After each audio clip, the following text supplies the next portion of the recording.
NEET based question தான் பார்க்க போகிறோம். கொஞ்ச நேரத்துக்கு முன்னாடி பார்த்தேன் அந்த வீடியோட கண்டினியூஷன் தான் இது. Calculate the ionization energy of Li2 plus in kilocalories per mole and kilojoules per mole. Li2 plus ஓட அயனைசேஷன் எனர்ஜி கண்டுபிடிக்க சொல்கிறாங்க. யூனிட்டும் இந்த யூனிட்டில் கேட்குறாங்க, கிலோ கேலரிஸ்லேயும் கிலோ ஜூல்ஸ்லேயும் கேட்குறாங்க. நம்மளுக்கு போன வீடியோவில் நம்ம எலக்ட்ரான் வோல்ட் பர் ஆட்டம் அந்த யூனிட்டில் கண்டுபிடிச்சோம். இப்போ அதே மாதிரி ஃபஸ்ட்டு கண்டுபிடிப்போம். Delta E is equal to plus 13.6 Z square electron volt per atom.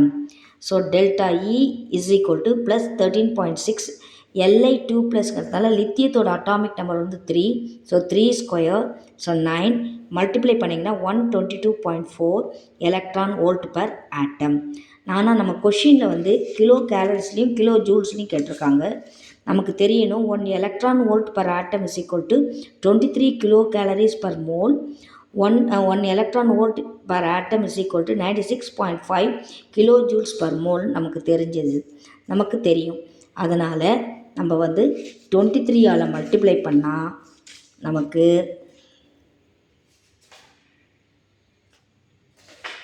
23 multiply பண்ணால் நமக்கு அந்த எலக்ட்ரான் வோல்ட் பர் ஆட்டம் நமக்கு கடைசியாக கிடச்சது இல்லையா.